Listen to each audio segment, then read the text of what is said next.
Hello বন্ধুরা, কেমন আছো তোমরা সবাই? আশা করি তোমরা সবাই ভালো আছো। ভগবানের কৃপায় যে যেখানে আছো ভালো থেকো, সুস্থ থেকো, এই কামনাই করি। মামনের মনের কথাতে তোমাদের সকলকে সুস্বাগতম। আমিও খুব ভালো আছি। আবার আরেকটি নতুন কন্ট্রোভার্সিয়াল ভিডিও নিয়ে তোমাদের সামনে চলে এসেছি। আজকে আমি এই ভিডিওটা করে রাখছি কালকে, অর্থাৎ আগামীকাল 5th মে 2024 আমি এই ভিডিওটাকে পাবলিক করে দেবো। আজকে এই রাতের বেলায় আমরা দালাল দিদি, অর্থাৎ ঘোড়ামুখী দালাল দিদির ভিডিও দেখলাম। সেখানে কি হলো বাবা, 12 মিনিটের মনে হয় একটা ভিডিও করেছে।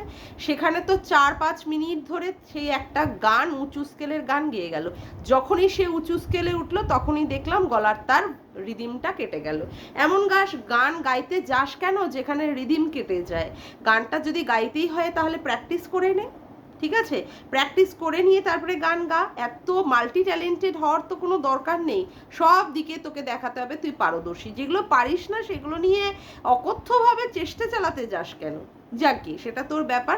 তবে আমি বলবো গানটাকে ভালো করে প্র্যাকটিস করে তারপরে গানটা গাইলে আরও বেশি সুন্দর লাগতো, আর রিদিমটা তাহলে কাটতো না। এবার আসি, তুই কি বলছিস আজকে? আবার বলতে বসেছিস কি নিয়ে? ওই ক্যাথাকুরানিকে নিয়ে। এই না কিছুদিন আগে তুই বললি ভিডিওতে ক্যাথাকুরানির ব্যাপার নিয়ে তুই আর সেই রকম কিছু বলবি না। তারপরে কি বললি, তোর মাথায় নাকি কাঁঠাল, মানে বলেছে তোকে তুই নাকি লোকের মাথায় কাঁঠাল ভেঙে খাস। সেই আবার বলতে চলে এসেছিস। আসলে কি বলতো, তোদের মতো মহিলাদের না কোনো স্টিক পয়েন্ট নেই। তোদের মতো মহিলা হোক বা তোদের মতো লোকেদের না কোনো স্টিক পয়েন্ট নেই। এই যাকে নিয়ে তুই বলিস যে ভিডিও করবি না বা কন্ট্রোভার্সি আর করবি না, ঠিক 24 ঘন্টা মানে যেতে না যেতে আবার সেই স্বরূপে তুই ফিরে আসিস। আসলে কি বলতো, তোরা হচ্ছিস খিল্লির পাত্র মানুষের কাছে। তোরা হচ্ছিস খিল্লির জাস্ট একটা বস্তু। সেই জন্য তোরা খুব সহজলভ্য এবং তোরা এইভাবেই মানে মানে কোনো অবলীলাক্রমে কথাগুলো বলিস, আবার তার কথা মানে ফেরত 24 ঘন্টার মধ্যেই আবার ঠিক তার আগের জায়গায় তোরা ফেরত চলে যাস। আচ্ছা, এইবার বলি তোর আজকের মূল বিষয়বস্তু কি ছিল। মূল বিষয়বস্তু হলো, যাই হোক, সীমাদিকে তুই আবার সেই কাটাছেঁড়া করতে শুরু করে দিলি। এখন সন্দীপকে ছাড়লি, ছেড়ে সীমাদিকে বলছিস। সীমাদি কেন বলেছে যে বাচ্চাটার কথা? এই যে আমাদের ক্যাথাকুরানি বারে বারে বাচ্চা নিয়ে সংক্রান্ত কথা বলছে, বাচ্চা নেওয়ার কথা বলছে, সেখানে বলছিস তুই সীমাদি বলেছে যে এটা হচ্ছে সুপ্রিম কোর্টের ব্যাপার। তাই তুই বলছিস যে সুপ্রিম কোর্ট মুখ দিয়ে বললাম আর হয়ে গেল। শোন, একটা কথা বলি, কারোর বাচ্চা, কারোর মা, সে 9 মাস 10 দিন বা 10 মাস 10 দিন ধরে পেটে একটা বাচ্চাকে রেখে তারপরে বাচ্চা জন্ম দেয়। সেই মাকে বাচ্চা নিতে হবে কেন? সেই মাকে বাচ্চার কাস্টাডির জন্য লড়তে হবে কেন? এটাই তো সবার আগে মূল প্রশ্ন। মা, সেখানে মায়ের সাথে সন্তানের হচ্ছে নিবিড় সম্পর্ক। সেখানে মা তার বাচ্চাকে না নিয়ে 8-9 মাস কি করলো, সে বাপের বাড়িতে কাটিয়ে রেখে আসলো। কথা হচ্ছে যে সেই মা এখন তার মনে পড়েছে বাচ্চাটাকে তার নিজের কাছে নিয়ে যাওয়ার। যেদিন মা বেরিয়ে গেল সেদিনই তো মা তার সন্তানকে হাত ধরে টেনে নিয়ে বেরিয়ে চলে যেতে পারতো। তাহলে কি আজকে এই মায়ের বাচ্চা নেওয়ার কাস্টাডির কথাটা উঠতো, বা সুপ্রিম কোর্ট যাওয়ার মতো কথাটা কি হতো? আজকে তুই বড় বড় কথা বলতে বসছিস। তুই তো নিজেও ভালো জানিস যে এই ক্যাথাকুরানি মানে কেন এই ধরনের কাজ করছে। তুই কি করিস? সব সময় ক্যাথার মানে অন্যায়গুলোকে জাস্ট তুই প্যাকেট বন্দি করে রেখে দিস, জাস্ট তুই কাঁথা দিয়ে মুড়িয়ে রেখে দিস ক্যাথাকুরানির অন্যায়গুলোকে। তুই প্রত্যেকটা সময় বুঝতে পারিস যে অন্যায়টা কি মানে কে করছে, অন্যায়টাকে করছে। তাও তুই কি করিস বলতো? তুই সুন্দরভাবে যে অন্যায় করছে তার হয়েই তুই দালালি করে যাস। মানে ব্যাপারটা হচ্ছে ভিউজের একটা খেলা খেলতে থাকিস, যে তুই বলিস না স্রোতের বিপরীতে গিয়ে। আসলে তুই হচ্ছিস পরকীয়ারত মহিলাদের মানে প্রচারের আলোয় আনতে চাস। যেহেতু তোকে বলা হয়েছে যে তুই হচ্ছিস পরকীয়ার ব্র্যান্ড অ্যাম্বাসাডার, এবং আর কি করেছিস তুই? পিছনে পিছনে এদের থেকে সেটিংস করে রাখিস, টাকাও তুই খেয়ে থাকিস। ওই জন্যই তোকে ওয়াইটিতে দালাল বলে অভিহিত করা হয়। তুই নিজে একটা কথা ভাব, যে মা তার সন্তানকে মানে ফেলে চলে গেল, সেই মা আবার এখন কি করছে, বাচ্চার কাস্টাডি চাইছে। তাহলে সেই মা যেদিন মাল রিকভারি করলো, যেদিন তার মূল্যবান জিনিসগুলো, এমনকি কাঁথাটাকেও পর্যন্ত সে ছাড়লো না, তার জন্য তার নামই হয়ে গেল কাঁথা কুড়ানি, সেইখানে সেই মা তার বাচ্চাটাকে ফেলে রেখে চলে গেল, বাচ্চাটার কাস্টাডি পর্যন্ত নিল না। এখন সেই মায়ের ঝান্ডা নিয়ে বসে বসে রাজনীতির দলের মতো দল পাকিয়ে একটা করতে হচ্ছে, যেখানে তার বাচ্চাকে ফেরত পেতে হচ্ছে। সেদিন তার বাচ্চাটার কথা কেন মনে ছিল না? যেদিন সে মাল রিকভারি করতে এসেছিল, সেদিন কেন নেয়নি? কেন তাকে সুপ্রিম কোর্টে যেতে হচ্ছে? কেন তার বাচ্চার কাস্টাডির জন্য লড়তে হচ্ছে? কেন তাকে দল গঠন করতে হচ্ছে? কেন তাকে অন্য কারোর চ্যানেলে স্ট্রিম লাইভে উঠে তাকে কথা বলতে হচ্ছে? তার বাচ্চাকে সে কোন স্কুলে ভর্তি করাবে সে স্কুলের ভিডিও দেখাতে বলা হচ্ছে, বা তার বাচ্চা সংক্রান্ত কথা তাকে বলতে হচ্ছে। এটাই তো অবাক কাণ্ড, এটাই তো মূল কথা। আচ্ছা, এখন তুই কি বললি সীমাদিকে বললি যে তুই যে এই রকম ভাবে অন্যায়গুলো করিস, তুই কি ঠিক করিস? আর মানে এই যে অন্যায়গুলো করার মধ্যে হচ্ছে কি, যখনই গামলা বা ক্যাথাকুড়ানি বেরিয়ে গেল আগস্ট মাসে, তার পরপরই সীমাদি চলে গেল ওদের বাড়িতে। আরে বাপরে বাপ, তোর এই সমস্ত জ্ঞান শুনে তো আমার মাথায় চক্কর দিয়ে দিয়ে দিয়ে দিয়ে টাল খেয়ে খেয়ে পড়ে যাচ্ছে। আচ্ছা, মন্দিরার মাথাটা, ভবঘুরের মাথাটা যেন কে নিতে গিয়েছিল? তুই না? ভুলে গেছিস মনে হয়, আমরা আবার ভুলিনি, বুঝলি? সেখানে পরকিয়া করছে জেনেও, মন্দিরা যে হুলের সাথে পরকিয়া করছে জেনেও তুই চুপচাপ কি করলি? মন্দিরাকে সাপোর্ট করে গেলি। তুই বা কনসা সতী হয়ে গেলি।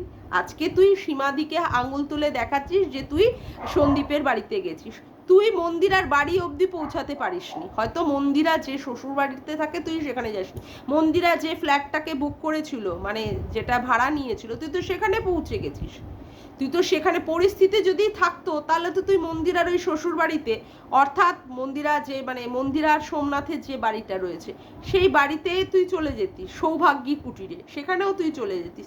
তুই বা কনসা হাটকে কাজ করেছিস যে তুই সীমাদিকে এখন জ্ঞান মারতে চলে এসেছিস? মানে পরকে জ্ঞান দেওয়ার বেলায় তুই হচ্ছিস কি বলতো, রামকৃষ্ণ, বুঝলি? পরকে জ্ঞান মানে এত ভরে ভরে তুই জ্ঞান, মানে তুই এত বুদ্ধিমতী, তোর এত বুদ্ধিমত্তা, অথচ যে অন্যায়গুলো তুই নিজের ক্ষেত্রে করে রেখে দিয়েছিস, সেইগুলো নিয়ে মানে সেইগুলো যদি অন্য লোকে করে তখন তুই তাদেরকে প্রশ্ন করিস, অথচ তুই অলরেডি যে অন্যায়গুলো করে রেখে দিয়েছিস সেইগুলোর বেলায় তুই আজকে বলছিস যে সীমাদি কেন ওকে প্রশ্ন করছে বাচ্চার ব্যাপার নিয়ে। যখনই ও বাচ্চা নিয়ে আসার কথা বলে, তখনই সীমাদি বাচ্চার ব্যাপার নিয়ে প্রশ্ন করে। কেন করবে না? 100 বার সীমাদির রাইট আছে। বাচ্চাটাকে ও ফেলে গেল কেন?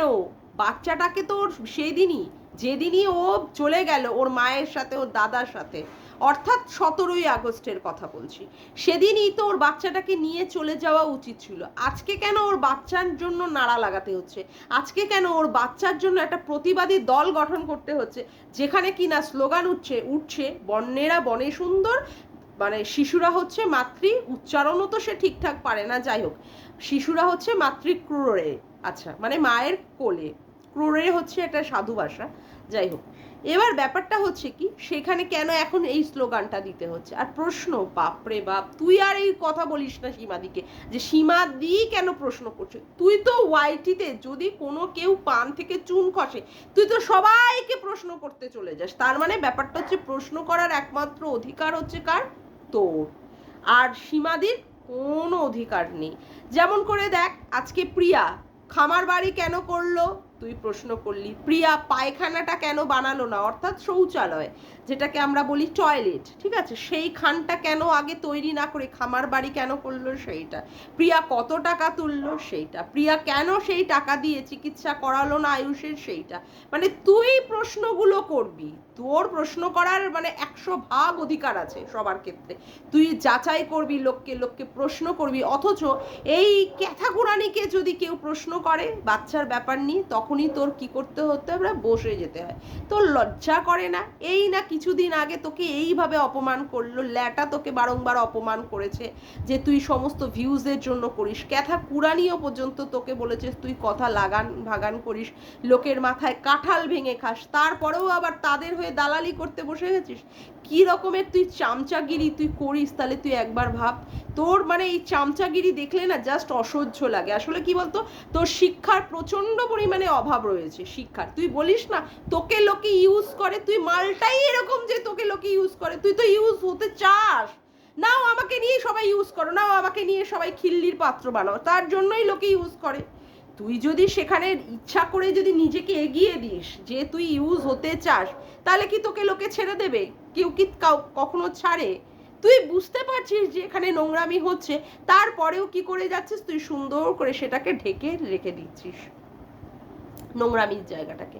তুই সন্দীপকে প্রশ্ন করছিস, সন্দীপ আসানসোলে গিয়ে কি কি করেছে, সন্দীপ কোন ভিউয়ার্সের সাথে গিয়ে কি করেছে, কতটা ও সেখানে কি বলবো সেক্সুয়ালি সে কতটা এগিয়েছে সেই মহিলার সাথে, সেইগুলো তুই করছিস। অথচ তুই এই গামলার ক্ষেত্রে অর্থাৎ ক্যাথাকুরানির ক্ষেত্রে তুই এই সমস্ত কথাগুলো বলতে পারছিস না, যে তোরা হানিমুন মানে যেটা তোরা দেখাচ্ছিলিস যে তোরা তীর্থ ভ্রমণ করতে গেছিস, বাসের মধ্যে তোরা কতবার দুজনে তুই আর ল্যাটা কতবার নিজেরা সেক্সুয়ালি ইনভলভ হয়েছে, সেই সব প্রশ্ন করা তোর অধিকারের মধ্যে তুই পারিস না, কারণ সেখানে তোর পাবন্দি আছে। তুই আজকে নাটক মারতে বসেছিস। আর তারপরে কি বলছিস, সীমাদি পুরনো ক্লিপিংসগুলো নি, কার ক্লিপিংস ইউজ করছে সীমাদি? সীমাদি তো করছে হচ্ছে ইসের ক্লিপিংস ইউজ, কথা হচ্ছে সন্দীপের ইউজ করছে। বলবে না তুই সমানে সব সময় বলিস বাচ্চাটার কাস্টাডি যখনই নাকি নিতে যায় তখনই নাকি সীমাদি নাকি বাধা হয়ে দাঁড়ায়। কখন বাধা হয়ে দাঁড়াচ্ছে সীমাদি? এখন তো সবাই আমরা প্রতিবাদ করছি যে বাচ্চাটার কেন, বাচ্চাটার জন্য মা এখন এই রকম উতলা হয়ে রয়েছে। এই আগস্ট মাসে যখন বাচ্চাটাকে তার নেওয়ার কথা ছিল, যখন সে নিজে বেরিয়ে গেল বা যেদিন পুলিশ নিয়ে এসে সে মাল রিকভারি করতে গেল, তখন কেন বাচ্চাটাকে নিয়ে গেল না? তখন কেন তারা বাচ্চাটাকে নিয়ে গেল না? এখন এখন তো এ ধরনের কথা উঠবেই। এটা সীমাদি কেন, সীমাদি সবাই যারা আমরা কন্ট্রোভার্সি করি, যারা সন্দীপকে ভালোবেসে কন্ট্রোভার্সি করি, তারা তো অবশ্যই প্রশ্ন তুলবে। সব প্রশ্ন তোলার অধিকার কি শুধু ভগবান তোদেরই দিয়ে রেখেছে? তোরাই শুধু শুধু প্রশ্ন করবি আর আমরা কি শুধু শুধু আঙুল চুষবো চুষি কাঠির মতো নাকি? এসব বললে তো হবে না, এসব বললে একদম হবে না। যাক তুই বললি অবশ্য সীমাদিকে নিয়ে নাকি তুই ধামাকাদার ভিডিও আসবে, তবে দেখা যাক কি ভিডিও আসে, আমরাও সেই দিকে নজর রাখবো। তবে একটা কথা বলি, যে এখানে সবাই এসেই যে বাচ্চার জন্য নাড়া লাগাচ্ছে, বাচ্চা আমার কাছেই চলে আসছে, ও বলছে বাচ্চা আমার কাছে থাকবে, তবে এই সমস্ত করার এখানটায় কোনো ইউটিউব কিন্তু, আমি বারে বারে বলছি, ইউটিউব আদালত নয়। সেখানে বাচ্চাটার কি হবে না হবে ভবিষ্যৎ, সেটা একমাত্র এটা আইনের ব্যাপার এবং আদালতে বিচার্য বিষয়। এইসব ব্যাপার নিয়ে এখানে মানে এতটা আইনি ব্যাপারগুলো এখানে এতটা এক্সপ্রেস করা বা এটাকে নিয়ে এতটা পাবলিক করার কিন্তু কোনো মানেই হয় না। আমি দুজনের ক্ষেত্রেই বলবো, আমি ক্যাথার ক্ষেত্রেও বলবো, আমি সন্দীপের ক্ষেত্রেও বলবো যে এইগুলো এখানে এতটা পাবলিক করো না তোমরা। সোশ্যাল মিডিয়া এটা ওয়াইটি, এটা ইউটিউবের মতো জায়গায় এখানে তোমাদের এই সবগুলো না করাটাই ভালো। বিচার্য বিষয় সেটা বিচার হোক, তোমরা যে যার মতো করে ব্লগ করছো করতে থাকো, এইগুলো নিয়ে এতটা তোমরা মানে প্রচারের আলোয় এনো না এটাকে। যাকগে আজকের মতো ভিডিওটা আমি এখানেই শেষ করলাম। আমার ভিডিওটা যদি তোমাদের ভালো লেগে থাকে তবে অবশ্যই একটি লাইক করো, কমেন্ট করো, শেয়ার করো, আর চ্যানেলটিকে বেশি বেশি করে সাবস্ক্রাইব করে রেখো, আর অল নোটিফিকেশান বেলটিকে অন করে রেখো এরকম নতুন নতুন ভিডিও পাওয়ার জন্য। আজকের মতো আসি বন্ধুরা, আবার দেখা হচ্ছে একটি নতুন ভিডিওর সাথে। Bye, tata.